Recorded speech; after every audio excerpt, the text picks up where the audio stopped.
All right, we've made it through the sticky middle, and now we are barreling towards the end, towards the finale, the resolution, but I think you all know by now that I do not like resolution in my stories. I like cliffhangers, and I like loose ends, but you're not supposed to do that in a novel, so I'm doing my best. I also have a hard time not letting everybody know exactly who the bad guy is from the jump, but I've tried my hardest here. My biggest goal is to write a series of cozy paranormal mysteries, and that has been my sticking point. You can't know who the bad guy is on page 5. So, we shall see. But when we last left everyone, Lucky and May were headed out into the woods to find Kat. So, here we go. Chapter 59. It was raining steadily as we entered the woods. The only thing that kept me from running to my car was knowing that Lucky would go in alone if I didn't go with her. I couldn't let her do that. We were halfway down the first path to the connector trail when her phone rang. It was Evelyn. I listened to Lucky's side of the conversation.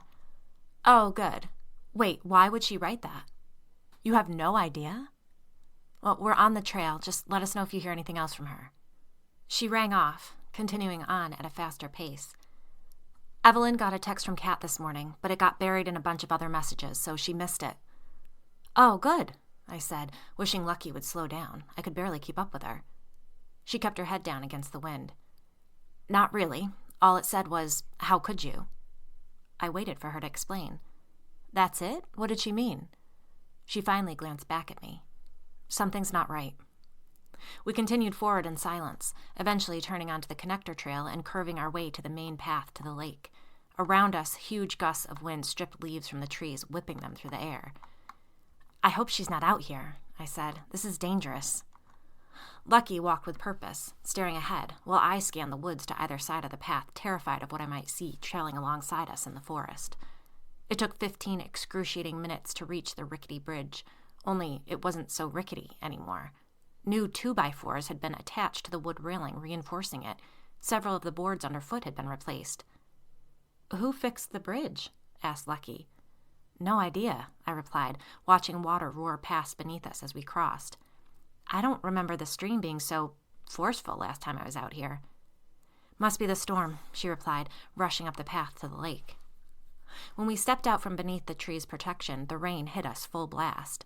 White crests danced across the dark water. Well, she's not here, Lucky said, her voice rising above the storm. I don't know whether to be pissed or relieved. I put a hand above my eyes to shield them and looked along the shoreline. Shouldn't we walk the trail around the lake? These are brand new sneakers, Lucky huffed. Let's go. This time she let me lead the way. The narrow path was pockmarked with puddles, and the other sections were slippery with mud. I was concentrating so hard on not slipping that I almost tripped over the sneakers before I saw them. Lucky walked right into me, causing me to stumble forward. Geez, May. Her shoes, I whispered. What are you looking at? Lucky asked, peering around me. Are those sneakers? I nodded, turning around to look into the woods beside us, terrified that something had taken Kat, dragging her right out of her shoes. Those are Kat's running sneakers. What the hell are they doing in the middle of this path? Lucky demanded, as if I would have the answer. She started down the narrow trail and began screaming Kat's name while I continued to scan the nearby woods. It was impossible to see anything farther than a few feet beyond the perimeter with the rain and the wind whipping the trees. I turned my attention to the pond. I saw it about 25 feet from shore, something in the water, barely discernible as it bobbed in the whitecaps. The horror and realization of what I was looking at gripped me, and I jumped into the icy water without another thought. The muck at the bottom of the pond immediately sucked the boots from my feet. The water grew deep quickly, but I only had to swim a few strokes to reach her. I grabbed Kat's limp arm and tried desperately to pull her back to shore. Lucky was behind me, up to her knees in the water, screaming, "Oh my God, May, hurry, bring her back!" But Kat was too heavy to move. "Help me," I yelled back, but Lucky only waded in a few feet further. "I can't swim," she screamed. I took a deep breath and sank beneath the surface. I wrapped my arms around Kat to pull her up, but she didn't budge more than a little bit. It was as though her feet were stuck. I went back up for air, then dove down, feeling her motionless legs and finding the straps of a backpack wrapped around her ankles. I had to go back for air one more time before I could free her from the heavy bag. I wrapped my arms around Kat's limp body and tread water backward towards the shore. When Lucky could reach us, she grabbed Kat's arm, and together we pulled her up onto the muddy bank. I collapsed, shaking and trying to catch my breath as Lucky performed CPR. "My phone is in my jacket pocket," she screamed as she pushed on Kat's chest. "Call the police." I did so with numb fingers. I did my best to protect the phone from the rain and water dripping off me, but I could barely hold it for the shaking. "There's no service." "What?" barked Lucky. "Service! There's no service!" I couldn't control my body.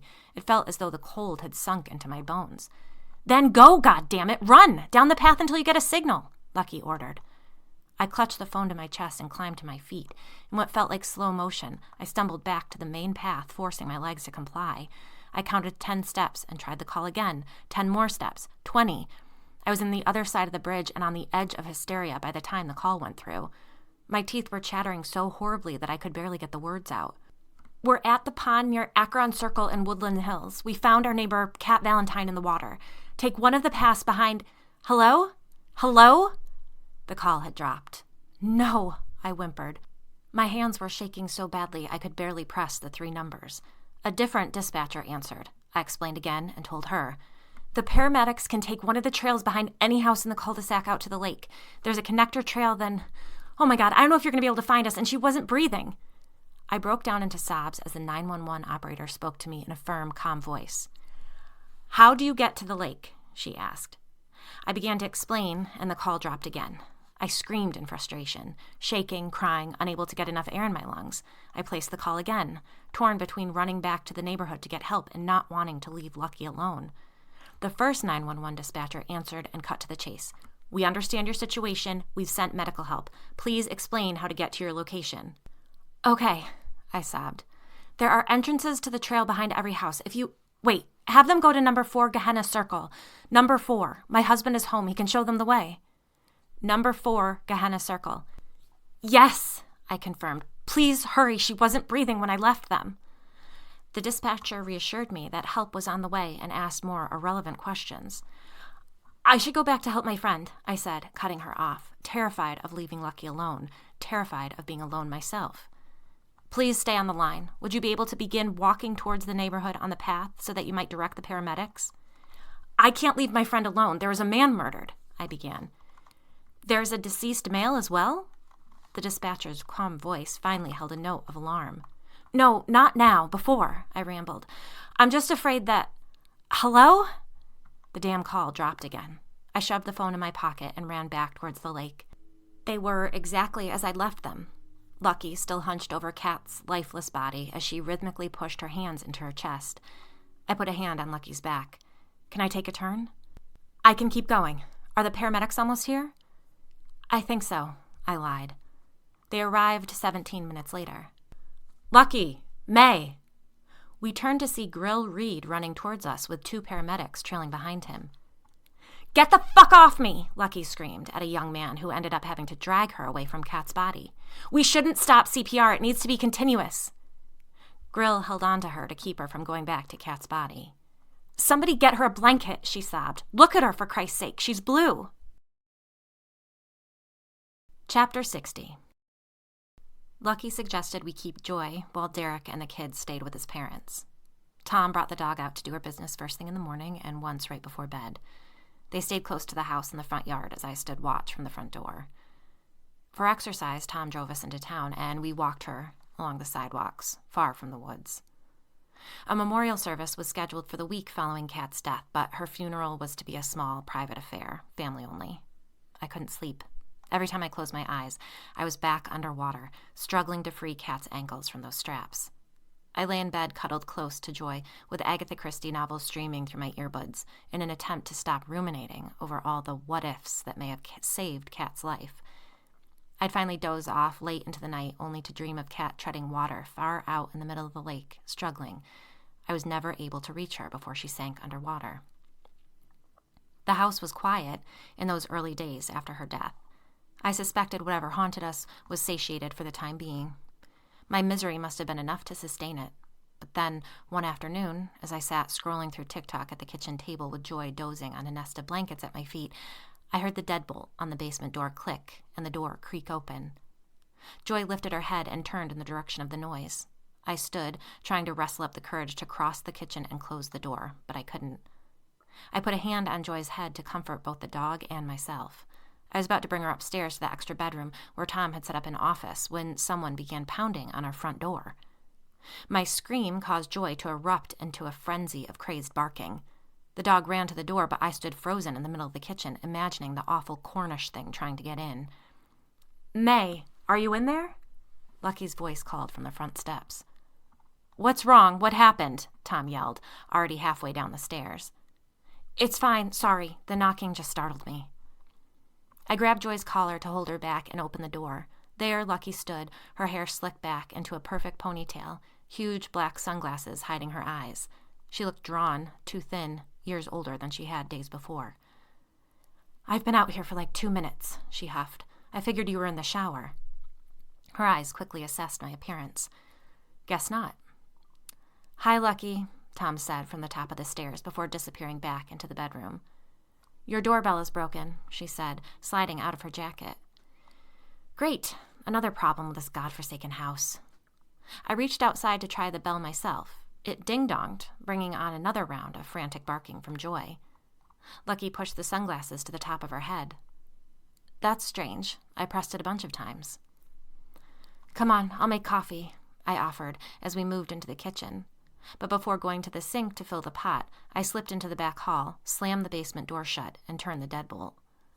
My eyes met Lucky's for a brief second before I forced my attention to the coffee pot. "Do you have any Sauvignon Blanc, or do you only keep Chardonnay in the house?" "It's 2:30. "Hair of the dog," Lucky replied. I went to the refrigerator and pulled a bottle from the door. "We only have Chardonnay." "It'll have to do," she sighed, climbing onto a stool at the kitchen island. "Where did you find these?" she asked, referring to the seats. "Online. They're knockoffs," I said, filling 2 wine glasses. "I can barely tell," Lucky replied, accepting the glass. "Not everyone can afford to pay $1,500 for one counter stool," I sniped. "I was just saying they look close to the real thing. Well done." "Ugh, what does it matter?" I grumbled, sliding into a stool beside her while Joy flopped onto her blankets to watch us. We literally live in hell. Not literally. Or at least in the first circle. No place is perfect. I just ran into Becky Weingartner. You met her at book club? Short, black hair, glasses? I shrugged. Anyhow, her neighbor's putting in a pool, and the guys managed to cut some long-buried wire in their yard. They haven't had electricity in 5 days. No heat, no hot water. "Who digs a pool in November?" I asked. "Becky's asshole neighbors," Lucky replied without missing a beat. I snorted and sipped my wine. We sat in silence as the feeling of normalcy drained away and reality rushed back in. "I'm sending the kids to my parents for their holiday break. I'm just so distracted. I didn't think it was good for them to see me like this." "I'm so sorry." "I honestly don't know if I ever want them coming back to the house." Her voice broke, and she took a steadying breath before downing half her glass. "And I don't know what happened at that pond, but I refuse to believe Kat killed herself. She would never leave her boys." "Never," I agreed, wiping tears from my eyes. "Have you talked to the police? Do they have any idea who that dead man was?" "I know it's the same guy who broke into our apartment, but the police say there's no way to prove it." "I know he couldn't have anything to do with Kat's death, but it's all too much of a coincidence. Could that guy have been the one taking care of the cemetery and those bridges by the pond? I hadn't thought about it, but Grill brought it up to Forbes. No one knows who fixed them." "Why would he do all that?" "I have no earthly idea. I'm just so sick of waiting to see who's going to get hurt next." I hesitated, wondering if I had the energy and if Lucky had the patience to hear what I had to tell her. But I had to tell someone. "There's a box of Elwyn Payne's writings at the library, and I found his manifesto the morning Kat died." Lucky groaned. "No, listen, he did this. He made the cul-de-sac this way. It's a sacrificial circle. He thought that if he trapped demons in one place and gave them families to torment, it would offer other people a chance to, I don't know, not sin so much or something." Lucky put her wine glass on the counter with too much force. 3 people have died since I moved to this neighborhood. Are you telling me demons killed them?" 3 people. Kat, the guy who you say broke into your apartment, and Olive Talbot. Oh, right. I'm sorry. I wasn't thinking of Olive. I don't know if demons killed them, but Cheryl Kingsley told me that whoever pushed her down those basement stairs had claws. Jesus, Lucky breathed. We're trapped. I don't know how to get out of here. I was going to try and get a job at the library so we could rent an apartment, but... Lucky put a hand on my arm. You can't do that. Even if I have to pay rent on top of this mortgage until the day I die, it would be better than living like this. Lucky shook her head and turned her whole body to face me. No, we tried to leave about 5 or 6 months after we moved into the neighborhood, and it didn't go well. Things got worse. She paused, studying my face. It followed us. Chapter 61. I don't even know if I want to hear this. Lucky downed the rest of her wine. May I please have another? I refilled her glass and topped off mine. Forbes and I do not discuss this. Not with each other if we can help it, and certainly not with other people. I trust you'll keep it to yourself. You'll tell Tom, of course, but that's it. Of course, I agreed, sitting back down. The kids were so young when we bought the house, she began, smiling sadly. We renovated before we moved in, and I stopped by one day about halfway through the project to check on the progress. A couple of the guys working on the house joked about the noisy ghosts in the attic. Our general contractor laughed it off, even as he told me how hard it was to keep guys on the job. I found it strange, but not overly so. Forbes, too. I think we were so smitten with the place that we ignored every single red flag thrown in our path. Tom and I did the same, I admitted. Well, then the interior designer quit. He wouldn't even tell me what happened. He went to the house to take curtain measurements for our bedroom, and then he just quit. He didn't even want me to pay him for the work he'd already done. Lucky ran a hand over her hair, smoothing non-existent strays. He said he couldn't risk any karmic ties to our property. I was so angry with him. I thought he was lying and wanted to start work on a more lucrative project. But when we finally moved in and experienced the house for ourselves, I got it. The knocking and banging were one thing, but then I began to see the creature. Lucky gave me a sidelong glance. I know it sounds crazy. Lucky, I saw Cornish turn into a monster in my backyard. I'm in no position to call anyone crazy. Good point, she chuckled before taking a gulp of wine. The first time I saw it, I was up in the office on the 3rd floor. At first, I heard someone climb the stairs, and I thought maybe one of the kids was standing in the doorway, not wanting to interrupt me. But when I looked over, Lucky shuddered. It was frenetic, like a little swarm of beetles crawling over themselves in the shape of what I can only describe as a gremlin. It was there for a split second, and then it darted out of sight. I had to call Forbes to come up and get me. I was too terrified to leave the room. I didn't want to tell him what I'd seen, so I said I thought I'd seen an animal in the attic. We did the whole exterminator song and dance, but it turned up nothing.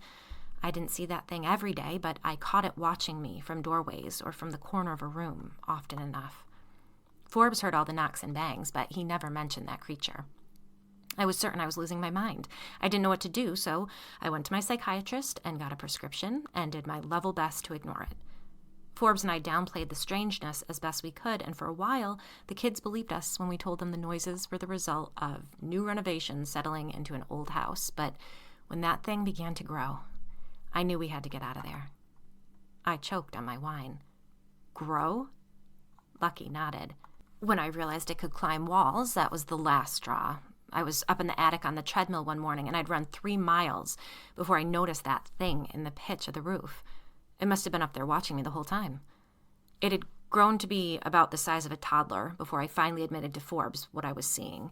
Thank God he believed me. As it turned out, he'd seen it a couple of times, but had kept it to himself because he didn't want to frighten me. It was a relief to know I wasn't going crazy, but I was terrified of what the thing might do.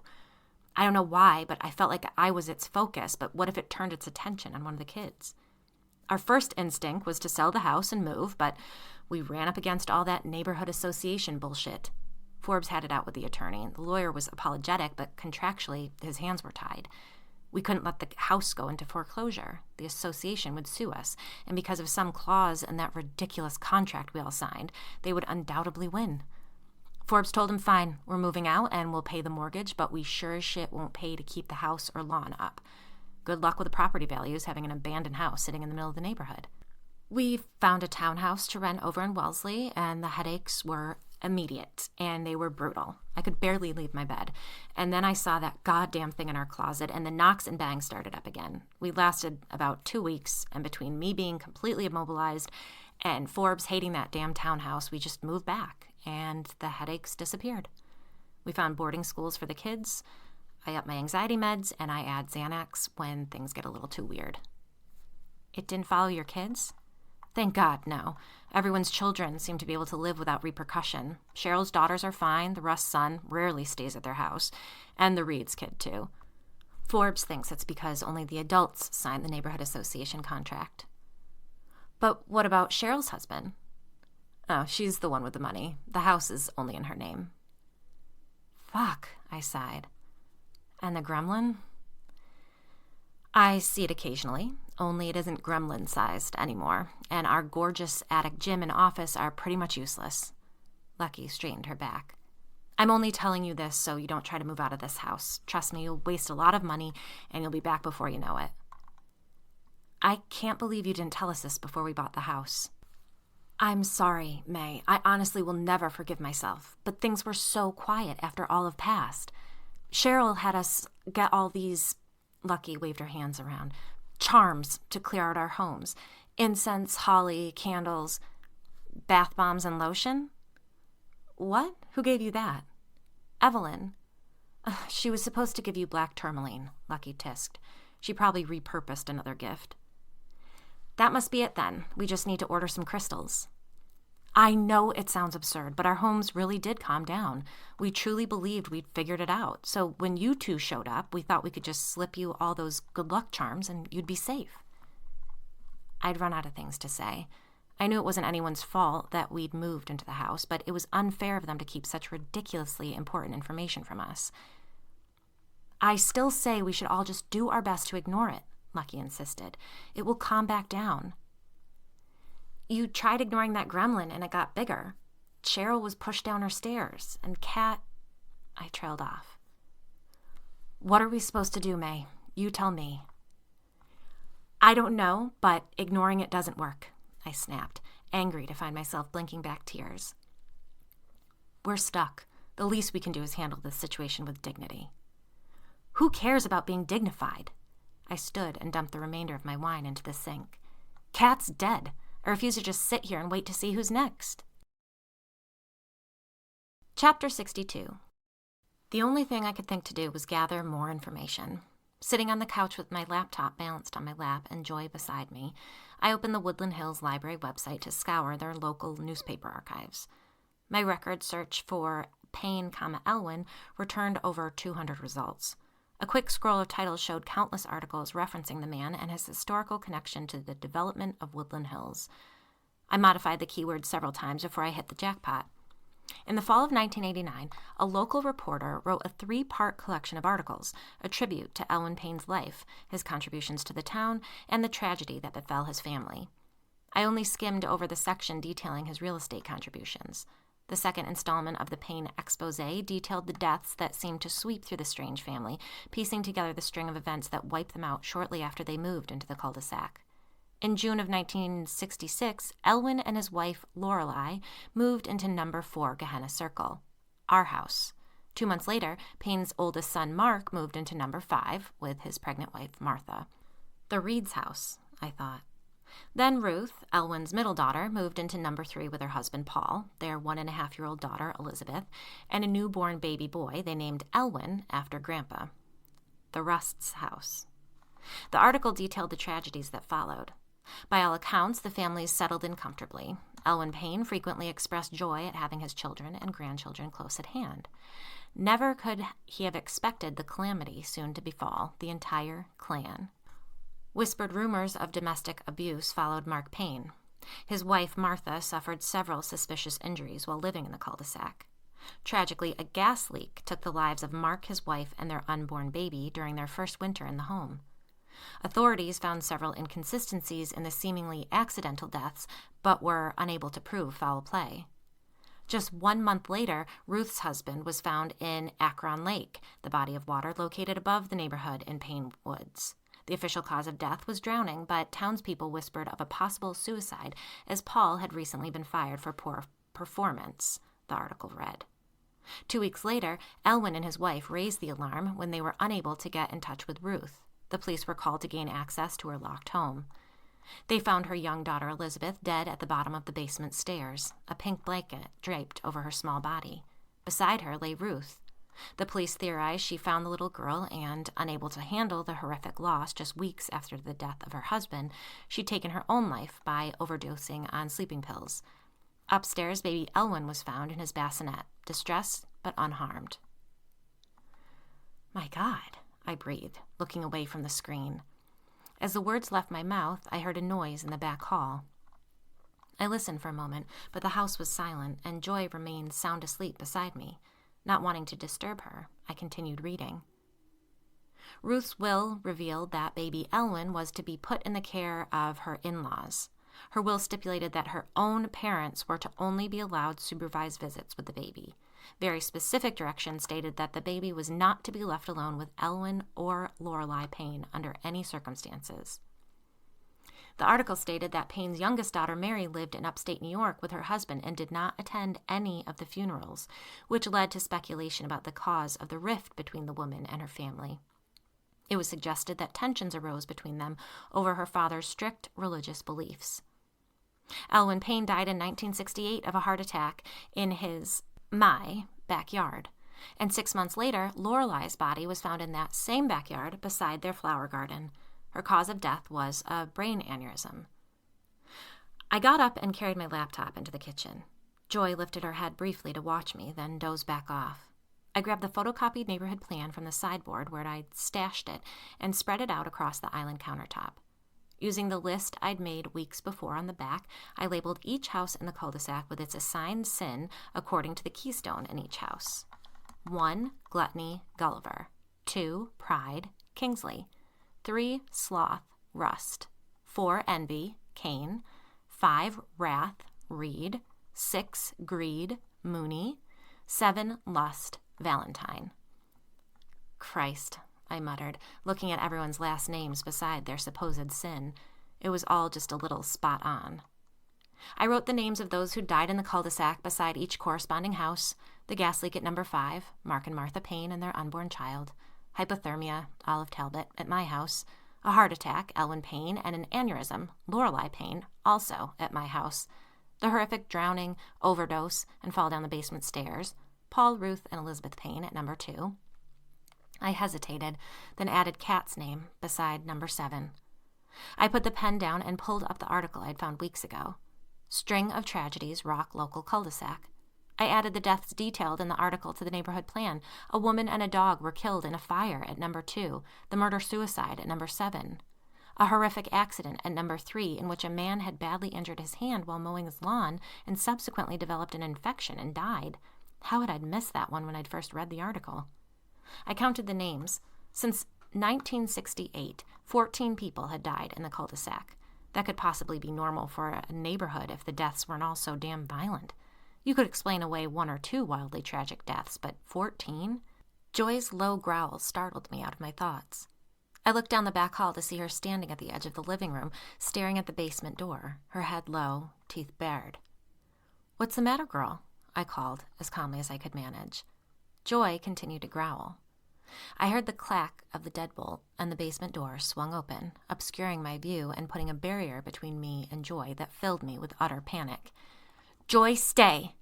I meant to stay firm, but my voice came out high and shaky. "Stay!"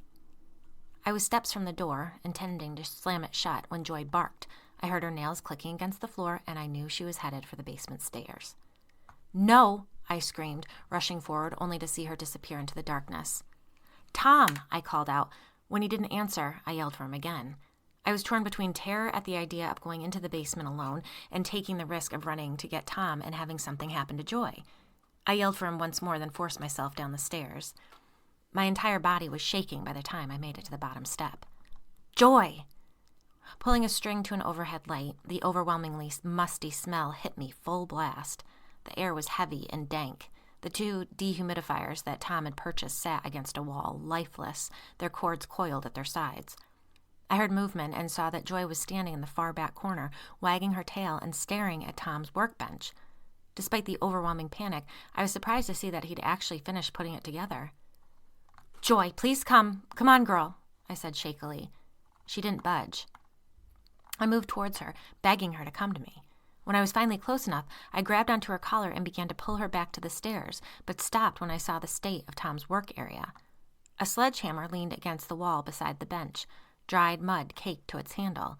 Mud also covered the hedge clippers, pruning shears, and hammer atop the workbench. "What the hell?" I whispered, momentarily forgetting where I was. I took a step closer, eyeing the bench's drawers, when a loud boom filled the basement. Something had banged against the bulkhead. Without another thought, I dragged Joy upstairs and slammed the door behind us. Chapter 63. "Didn't you hear me screaming your name?" I demanded, barreling into the spare bedroom. Tom turned from his computer, pulling off his headphones, a look of genuine surprise on his face. "What happened?" "I just had to drag Joy out of the basement." "What the hell was she doing down there?" "The door opened by itself again, and since you didn't hear me, I had to go down and get her." "Shit, I'm sorry. I had my headphones on for a call." I stared at him. His cell phone lay on the desk off to the side, and his computer screen displayed a sports news website. "You need to give those headphones a rest," I seethed. "You didn't hear the paramedics banging on the door when they came to help Kat, either." He held his hands up. "Really, I'm sorry I didn't hear you. It wasn't intentional." "I just saw your workbench. Why are your tools all muddy?" An unmistakable expression of fear crossed his face so quickly that had I not been fully focused, I would have missed it. "What are you talking about?" "Did you fix that bridge to the lake?" He scrubbed his hands with his face. "When the fuck would I have time to do that?" "I don't know, maybe on one of those runs you've been taking in the woods?" "Do you have any idea how much pressure I'm under?" he yelled, causing Joy to run out of the room. "While you're traipsing around the neighborhood playing detective, someone has to make money. Someone has to keep the lights on." We stared at each other for a long beat. Too angry to speak, I left the room. Crossing the hall to our bedroom, I slammed and locked the door behind me. Hot tears pricked at my eyes, but I wouldn't let myself cry. Breathing as steadily as I could, I paced back and forth, attempting to calm down. I nearly jumped through the roof when my cell phone rang in my back pocket. "May, hi." It was Evelyn. "Look, I know you have a lot on your plate with Joy, but... Raiden, put that down, honey." A little boy's voice, most likely Raiden, screamed, "Daddy said I could." "Okay, just wait for help." "No." Evelyn sighed. "Sorry, May. So Cheryl's daughters moved her to assisted living this morning. Neither of them can take the cat. You know we would take her, but I'm deathly allergic." There was a loud crash in the background. Adam's voice boomed. "Boys, freeze. You'll cut yourself." What was I saying? "Poppy, I know you have a lot on your plate with Joy, but could you..." "I'll take her," I said. "You're sure?" "Absolutely. It's no problem," I lied. Evelyn opened the door in an apron covered in chocolate syrup and flour. Stepping inside, I was met with the scent of baked goods, though beneath this sweetness I could detect that same mustiness that all the houses in the neighborhood seemed to share. "What are you guys making?" I asked. "Adam wants to post videos of us baking as a family to drive traffic to the blog, but the boys just... It's like herding cats. Do you want to come in and try a double chocolate brownie cookie? I have coffee." "Thanks, but I should get back home," I replied. Evelyn nodded with understanding. "Are you sure you don't mind taking care of Poppy? It's not too much with Joy? I could ask Lucky." Our eyes met and we both chuckled at the idea of Lucky allowing an animal into her house. "It's really no problem," I assured her. How could I say no to a woman with 4 kids and a family blog when all I had to do was mope around my house? "I'm just sorry that Cheryl isn't doing well." The fall took more out of her than anyone thought. She reached for a key ring on a hook beside the door and handed it to me. "Have you heard anything else about that guy Linda found in the woods?" "No, they still haven't told us who he was." "Lucky said he was the same guy who broke into your apartment?" I nodded. "What the hell was he doing here?" Her tone was almost accusatory. I was about to tell her I had no idea when Adam's voice boomed. "Cut it out, Wrecker!" Evelyn's face fell. "Cheryl's daughter said Poppy should be fine until tomorrow morning." She trailed off, and tears began streaming down her face. "I can't sleep. I just can't stop thinking about that text from Kat. If I'd seen it, maybe I could have done something." "Don't," I told her. I should have gotten out of the car and followed her into the woods that morning, but I thought she might be one of those creatures I saw in the yard, like Cornish. If I'd just... Mom! Mom! Mommy! One of the boys screeched from the kitchen. Evelyn stifled a sob. I can't even have one goddamn minute to grieve for her, she said bitterly. I rushed back to the car, relieved to leave the chaos in Evelyn's house behind, wondering how I was going to manage having a dog and a cat in the same house. I didn't have to wonder long. As I backed out of the driveway, my cell phone buzzed with a text. What now? I grumbled, pressing the brake. May, sorry to ask, but I'm stopping at the house tomorrow morning to grab a few things for the boys. Would you mind bringing Joy over so I can take her to my in-laws when I leave? I stared at the message. I didn't want Derek to take Joy back yet. Joy was my last tie to Kat. Without Joy, I'd be all alone in the house with only horrible memories and Tom's anger to keep me company. My fingers hovered over the phone. I typed, "We're happy to keep Joy as long as you need," then quickly deleted the words. My eyes flooded with tears as I wrote, "Of course. What time can I meet you?" Chapter 64. Tom left first thing the following morning. We'd barely spoken since our argument, except for a brief conversation in which he told me he'd be gone all day for meetings and house showings, which meant he had the car, which meant I'd have to walk Joy home. She strained at the leash as we stepped out onto the front stoop, sniffing the air. Finally, she lost patience with my hesitation and pulled me off the steps and down the driveway.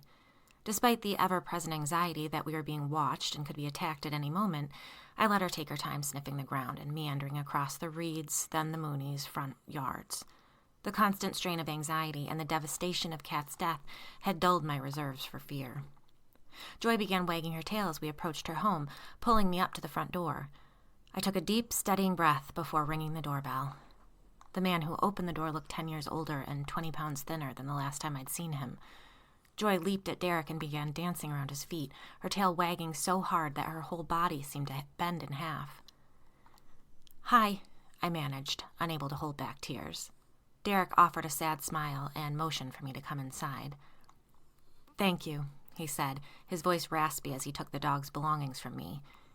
It was a relief to have Joy taken care of these past few days. I just couldn't. There was too much. "No, she's so sweet. We're happy to take her anytime you need us to," I assured him. We watched the dog to avoid looking at each other as Joy ran into the kitchen and then came bolting back to check the living room. "She's looking for Kat," Derek said in a flat voice. "Joy's her dog, really. They were inseparable. I don't know how to make her understand." His voice broke. "I'm so sorry," I said inadequately. Derek pushed the heels of his hands into his eyes before meeting my gaze. "I'm so sorry you had to find her. Thank you for..." He put his hands on his hips and blew out a breath. "Thank you for pulling her out of the water." His voice broke on the last words. I couldn't speak. I wanted to tell him I was sorry that I hadn't stopped her from going to the lake, that it was all my fault for not getting out of the car and following her into the woods that morning.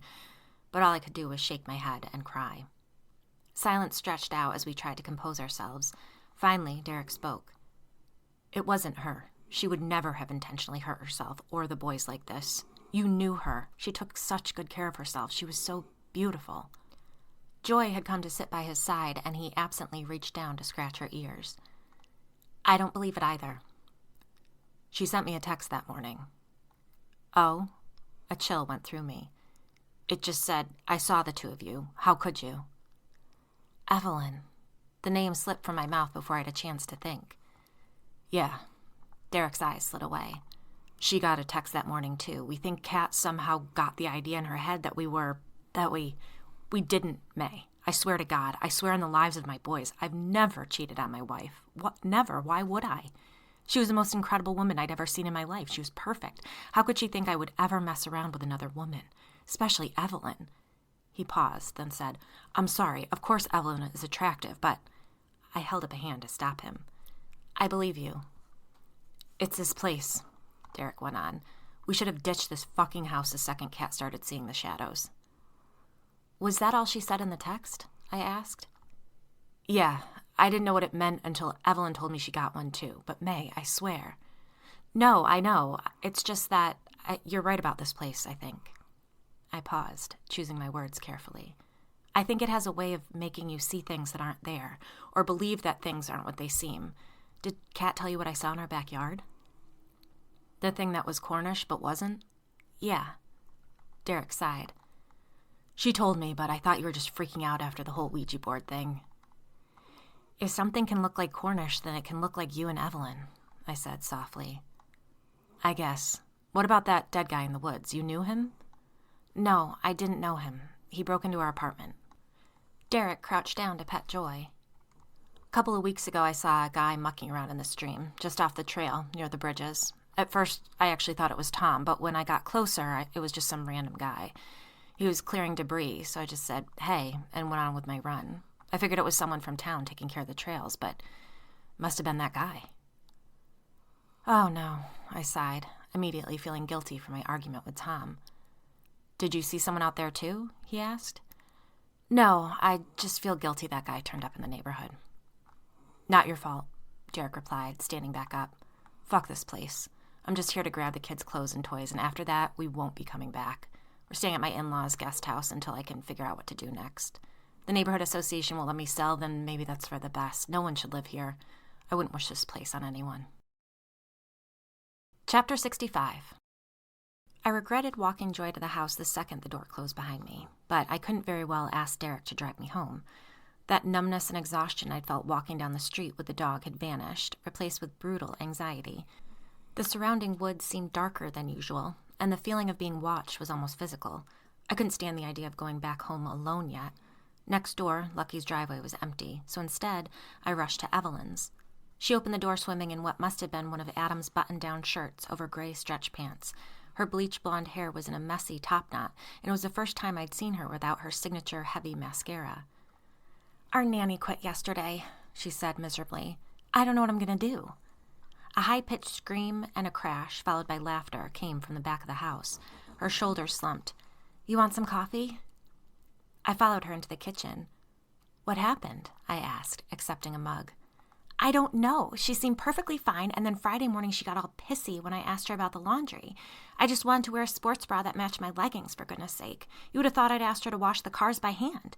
Out of nowhere, she was just like, I can't do this anymore. I can't go up into that attic one more time. I love your children, but this isn't worth it. The attic? It's where we have our laundry. We moved it out of the basement so Adam would have room to store his trading card and antique video game collection in the basement. Oh. Evelyn took a steady breath before continuing. She just hugged our boys and told them she'd miss them and walked out the door. Jesus, I breathed. How are the boys handling it? I'm not sure they've processed it yet. Only Raiden has asked about her. I get that strange things happen here, but why did she think I was paying her $40 an hour and covering her Uber Eats account, even when she's not working? All she had to do was watch the kids and do some light cleaning. I tried to hide my surprise, but failed. Evelyn blinked. What? $40 an hour just seems... It's 4 kids, 4 boys. You'll get it when you finally have kids. I wish... Evelyn pursed her lips, as if stopping herself from completing the thought. How am I going to do this? I'm sorry she's gone. We're just so cooped up. We moved here so the boys could have room to run around, but with everything that's happening, I can't let them outside. Just then, Adam came through the garage door. He'd obviously just returned from a run. Morning, May, he said with forced cheer. Daddy! A chorus of voices exclaimed as the boys rushed into the kitchen. Can we go to Chuck E. Cheese? The oldest one asked, and I caught a look pass between Evelyn and her husband. No, buddy. You got plenty of games right here. Adam pulled a glass from the cabinet and filled it at the sink. The boys began voicing complaints. The house was boring. They'd played with all their toys. It was unfair that they were stuck at home with nothing to do. Adam chugged the water and then placed the glass very carefully on the countertop. He kept his back to his children and in a low voice ordered, Go up to your bedrooms and find something to do. I don't want to hear another word from you this morning. The boys stared at him, dumbfounded. Now, he growled. The kids left the kitchen in a little boy swarm, and I did my best to appear as if the tense interaction hadn't registered. Adam excused himself to the shower as Evelyn watched him with worried eyes. I'm sorry, I apologized. I'm sure you guys are trying to have a family day. We can talk later. No, please don't go. She motioned for me to sit at the kitchen table and crumpled into a chair across from me. She looked exhausted, miserable. Adam left his job last month to focus on the blog. We didn't mention it to anyone because we wanted it to be a surprise. Oh, wow, congratulations, I said, feeling slightly guilty that I still hadn't gotten around to reading the blog. I tried to reason with him, she explained in a low voice. I've been blogging since the kids were little, so I know that it's not all that lucrative, but he got so excited when his monthly post got a lot of hits. Food and drink pairings are his passion. I get that, and I totally support him, but we have a house and 4 kids, you know? I wasn't sure what to say. It sounded incredibly impulsive for him to leave his job after a couple people clicked on a free blog post. I bet it'll go viral before you know it. It had better, Evelyn replied with an edge to her voice. He spent the weekend going over our credit card statements, and he has this list of memberships and stuff that I have to cancel. It's a nightmare. He even said we might have to rent out the Cape House next summer. The thing is, we're supposed to go to Vail over Christmas vacation, and the boys all need new ski gear. I was only half listening. My mind raced over the speed at which the cul-de-sac, or whatever was controlling the neighborhood, seemed to be ruining our lives one by one. I looked up and saw Evelyn watching me expectantly. Sorry, I apologized. I just got lost in thought. No, I'm sorry for going on and on about our stupid financial stuff. I'm sure the blog will take off. I'm just a little worried about the recipes I have on there. I'm sure they're great, I told her absently. They are. It's just they're not exactly original. Oh. But, what recipe hasn't been done a million times, right? I don't know how to bake from scratch. I always just posted the things I found in cookbooks and blogs that the kids have enjoyed. I never bothered to tag their sources or anything because it seemed like such a hassle. But now I'm a little worried that the more people who see our blog, the more likely it might be that someone notices they aren't exactly my recipes. Maybe you could turn it into a sort of review site. Evelyn shook her head. Derek says we won't get enough advertisers that way, that they're looking for original content and too many blogs already do the review thing. It'll work out, I told her, knowing that it most likely wouldn't, not if they remained in the cul-de-sac. Sorry, I shouldn't dump all this on you. How are you? I just dropped Joy off with Derek. I hesitated briefly before adding. He told me about the text. The color drained from Evelyn's face. I swear to God, May, we didn't do anything. I would never, ever do that to Kat. I mean, I wouldn't do it to Adam either, but Kat was one of my best friends. No, I know. I believe you, I cut in. Kat saw something, and whatever it was, it wanted her to believe she was seeing the two of you. I've been digging into the history of the cul-de-sac. Whatever it is that's haunting us, it's done this before, and I think it's happening again. It's ruining our lives. First Cheryl falling down the stairs, and those deers in our backyard, and that guy, then Kat. Evelyn sunk into her chair, staring off into space for a long moment. What if the blog doesn't work? We could lose everything. What if Adam can't get his old job back? Oh my God, Evelyn moaned. What if we can't go to Vail? I'm going to call a neighborhood association meeting, I said, the plan forming as I spoke. Wait, what? We can't just keep having these side conversations, I said, warming to the idea. If we're going to stop whatever it is that's happening to us, we all have to be on the same page. Evelyn considered. Cheryl won't be able to come. Neither will Derek, I conceded. Still, she said slowly, it's not the worst idea to get everyone together. I mean, God forbid, but what if we can't afford this house anymore? I'll send out an email when I get home. Can you guys do tomorrow night? I'll have to find a sitter, but yeah, I think I can make that work. Chapter 66. Oh, wow, Tom said, seeing the cat sitting on our stairs. Desperate to get the errand over with, I'd gone straight to Cheryl's after I'd left Evelyn's house. Poppy was sitting next to the front door when I'd gone in, her carrier and a bag of belongings beside her as if she'd been waiting for me to come get her. The mustiness in Cheryl's home was nearly intolerable, and it got me thinking about the dampness in all the houses and the fact that the neighborhood had once been a swamp.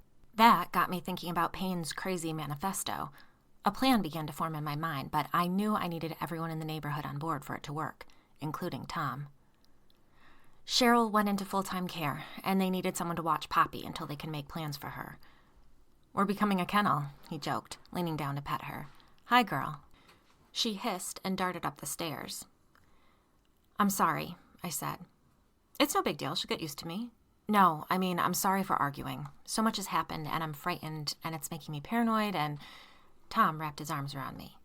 I shouldn't have reacted the way I did. You've been through so much. I'm sorry. I know how much pressure you're under, I told him. I don't mean to add to your stress. You're more important than the bullshit going on at work.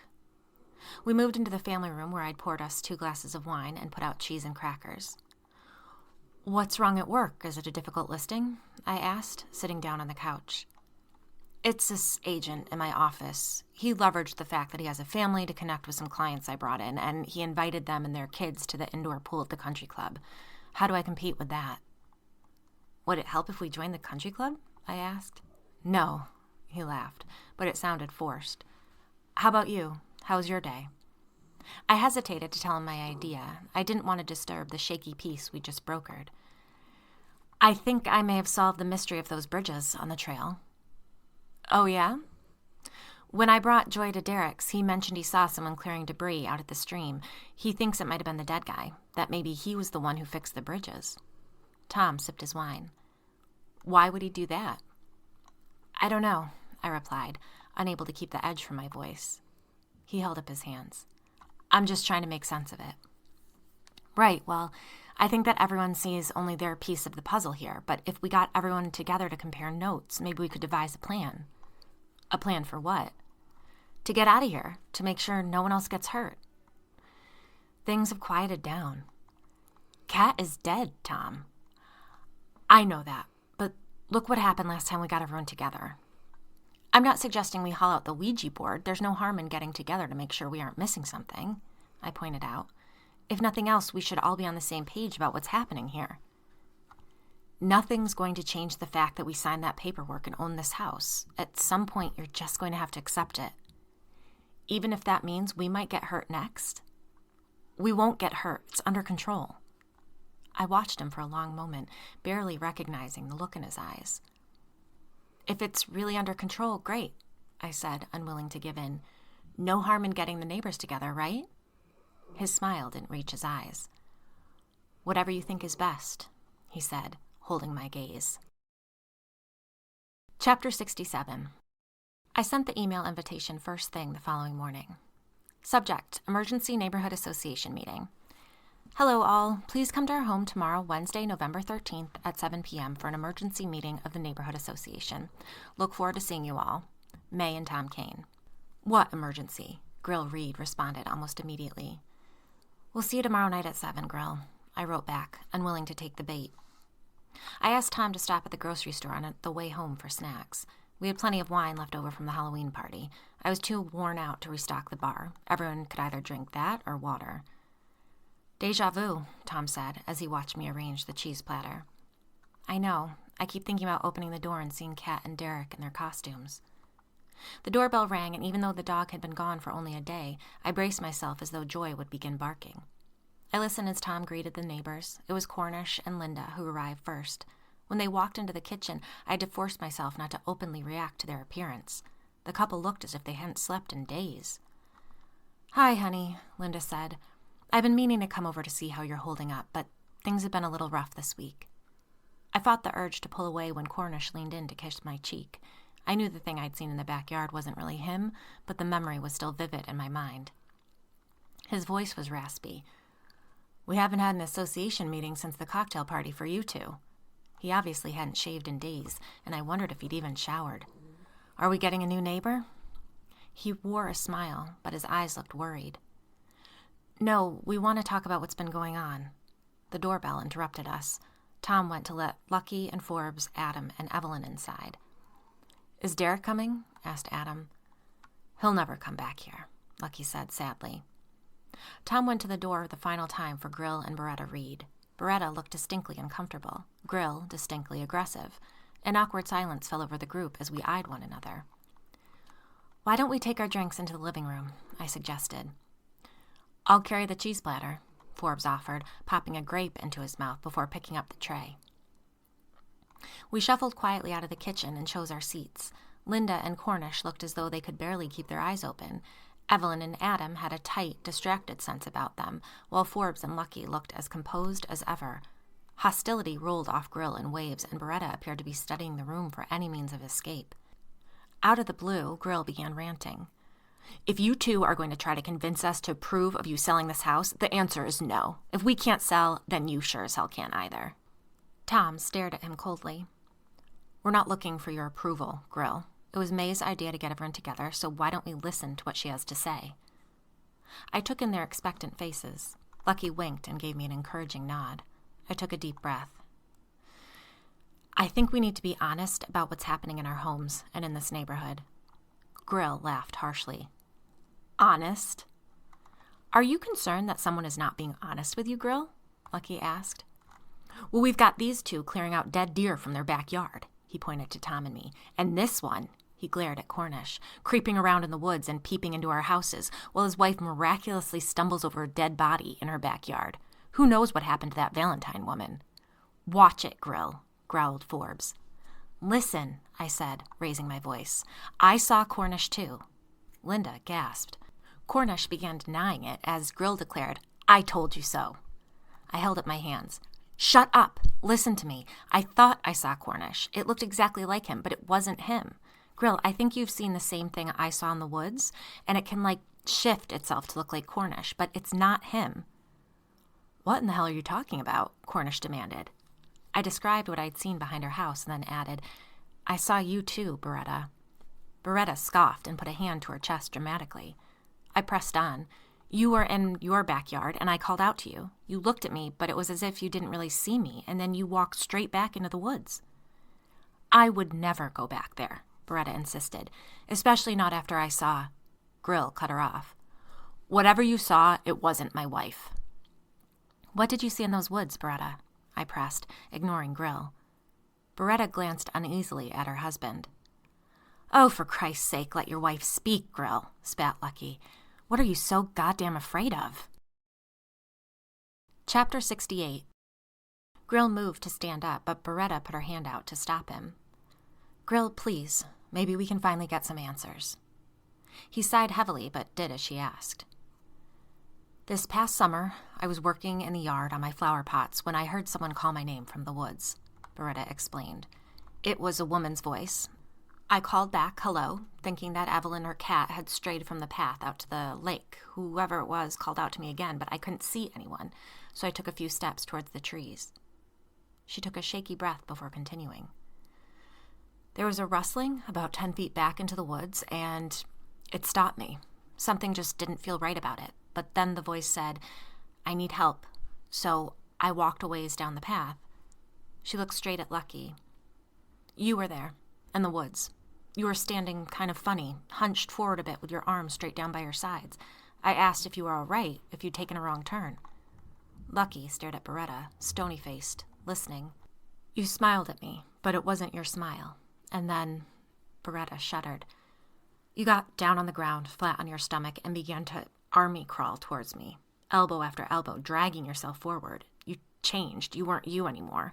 You became a creature, a shiny black creature with horns. It growled at me. For a long moment, we sat in silence. Forbes was the first to react. Well, I can assure you that whoever or whatever you saw wasn't Lucky. She wouldn't crawl on the ground if her life depended on it. Everyone laughed nervously, though Beretta looked like she was on the verge of tears.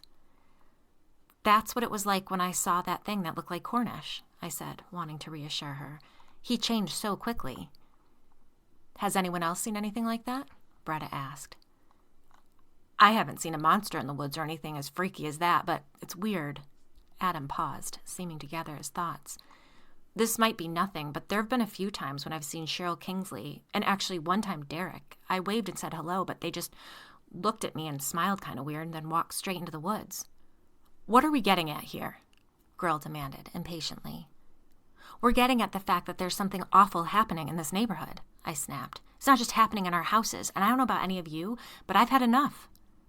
We've already met about this, Grill said, exasperated. Right, Evelyn pointed out, and we decided to ignore it, and look where that's gotten us. When did you do that? I asked, incredulous. It was before you moved into the neighborhood, Lucky reassured me. Right after Olive died, we all felt so guilty. We knew she was terrified of... She hesitated. I'm sorry, but she was terrified of what was in this house. She'd taken to sitting outside overnight when it was particularly bad, Linda explained. None of us could convince her to come into one of our houses instead. Sometimes we'd have coffee on one of our patios in the morning, so when she didn't answer the door that morning, I went around back and... I'm sorry, I said. Cornish rubbed his wife's back. We should have kept that text chain going.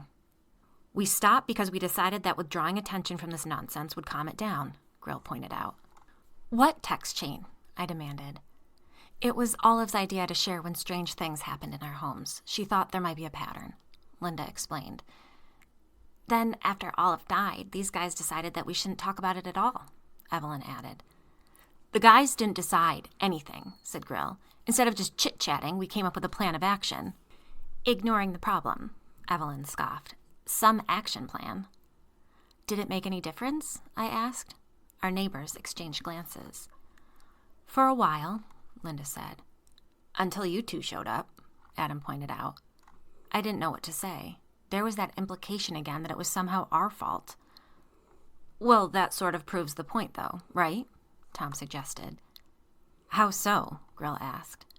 Things got better when you were ignoring them, but when we moved in, you guys gave us gifts that were supposed to offer protection, right? You must have discussed what you were giving us, Tom pointed out. Then the Ouija board at our Halloween party must have really poked the bear. And you've got those circles drawn everywhere, too. I looked at him, surprised he brought up the chalk circles. Olive told us to draw them, Linda said defensively. Whatever the case, you weren't exactly ignoring the phenomena, he argued. You were interacting with it one way or the other. He's got a point, said Cornish. Maybe, I said, but I don't really think it matters whether we pay attention to it or not. I've been looking into the cul-de-sac's past, and I think I found a pattern. I went to the bookcase and pulled the photocopied plan of the neighborhood I'd marked up and spread it out on the coffee table. Everyone leaned forward and studied it. Where did you get this information? Grill demanded. Olive Talbot figured out the keystones. I found the rest in the library's local collection and some past newspaper articles, I replied evenly. Grill made a noise of disbelief. Do you really think I'm going to trust the reporting of some local newspaper? For once in your life, could you just shut up and listen? Beretta muttered. Chapter 69. Look, the cul-de-sac isn't just quirky or haunted. I've been reading about the history of the neighborhood, and we aren't the first people to live here who've had awful things happen to them.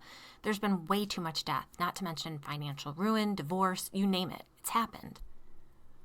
Right, but May, we live in the suburbs. That's what happens out here, Forbes pointed out, earning a few chuckles. Not like this. The disasters are specific. They line up with each home's guiding sin. What in the hell are you talking about? Grill demanded. The developer of the cul-de-sac, Elwyn Payne, assigned one of the 7 deadly sins to each house. He trapped demons here so they could focus on the residents and give the rest of his congregation a chance to escape their influence. I think those demons might begin to embody the people they torment. The mimics, Lucky commented. This is nuts, Grill muttered. I briefly explained the circumstances of the tragedies written beside each house on the neighborhood plan. It's a little batshit crazy, but it sort of makes sense, Adam pointed out, leaning over the neighborhood plan. The deaths do kind of match the sin for each house. It's not just that, I pressed on. The symbols on the keystones in our basement represent each of the 7 deadly sins, right? And you have to admit there's sort of uncanny correlation between those sins and our personalities. What? Grill demanded. You guys are Wrath, Linda informed him. Excuse me? Beretta demanded. You are a bunch of delusional jackasses, Grill yelled. Wrath, Lucky sing-songed. Oh yeah, and what are you? Lucky pursed her lips. They're greed, Linda supplied. We're sloth. And we're envy, I cut in, glancing at Tom. That's what landed us in this house. I looked in on your seemingly perfect lives and wanted what you had. I think we were drawn here for a reason. Payne believed everyone was assigned a guiding sin and a demon to tempt you to indulge in that sin. But why? Cornish asked. What's the point? He thought of it as a sacrifice. If the demons were focused on the people living here, it might give everyone else a chance to, I don't know, repent for good or something. Listen to yourself, Grill muttered. Olive is dead. Kat is dead, I shot back at him. That fall may not have killed Cheryl, but she's hanging on by a thread. Who else has to get hurt before you believe this neighborhood is dangerous? Don't forget about that guy we found behind our house, Linda pointed out. The one who supposedly broke into your apartment in Boston, Grill added. What are you implying? I asked. I just wonder if maybe it's not such a coincidence that this place started to go to hell after you two moved in. There it is, Tom said in a low voice. You're not going to pin all of this on us, Grill. Cut it out, Lucky demanded. We're not here to place blame. We're here to find a way out of this mess. Could this whole trap thing have anything to do with, bad luck? Evelyn asked in a shaky voice. Adam gave her a stern look. Sorry, honey, but we put so much hope in that blog, and now things are coming apart at the seams. After a beat, Linda spoke up. We aren't doing great either. Tristan might be in a little bit of trouble at the high school. Cornish scoffed. The truancy officer showed up a couple days ago. He hasn't been going to school. I'm afraid we've been a little too permissive, Linda explained. More like neglectful, Grill said in disgust. Grill, Beretta admonished. As long as we're airing dirty laundry, Forbes spoke up, reaching for Lucky's hand. There are some investments I made recently, and I may have been too eager, perhaps even a little greedy. The legality of the information upon which I traded has been called into question. Everyone's eyes turned to the Reeds, waiting for their contribution. Grill stared back at us, seething. Beretta cleared her throat. Grill's always had a temper, ever since we began dating, but I've never been frightened of him until we moved into this house. Grill opened his mouth to speak, but Beretta raised her voice. Grill, you have to admit that you just get so angry. Sometimes I'm terrified that you might hurt someone. Grill stared straight ahead, unblinking, his eyes unfocused, his jaw tight. Grill, it's not a personal attack. Obviously things have escalated for all of us, Tom offered. May's not the only one feeling envious. He met my eyes. I've been struggling with the fact that everyone else has a family and you're dragging your feet. Why didn't you say anything? Well, we've discussed it, but I didn't want to pressure you. Great, so the two of you are whining over whether or not to have a kid, and we're supposed to equate that to Forbes getting caught for insider trading and Kat killing herself? Grill spat. No, I began, but Lucky cut me off. Shut up, Grill. We have to end this before someone else gets hurt. Fine, all right then. May, since you seem to have done your research, what exactly do you suggest we do? He growled.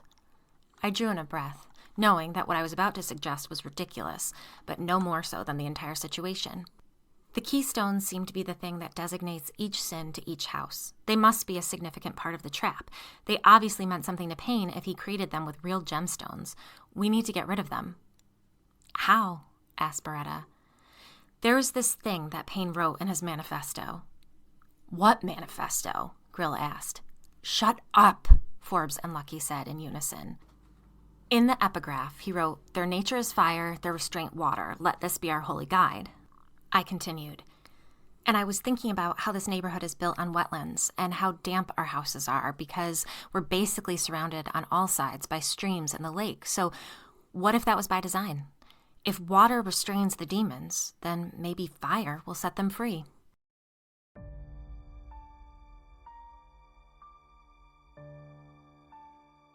Oof, that was a hard one to get through. We've got little Ivy snoring like crazy. She's just an old lady. She's about 15 years old, and I can't block her out of the room, so hopefully she wasn't too loud. And my voice is starting to go. I can feel it. So I'm going to rest it as well as I can because our final installment is next week, and I'm going to try to land this plane. I don't know. We'll see. What it is. I hope everyone has a nice weekend, and let's just all hope that cooler heads prevail, though where those cooler heads will come from is anyone's guess. So take care, and I'll see you next week. I think I'll shoot for Friday. All right, see you back here then.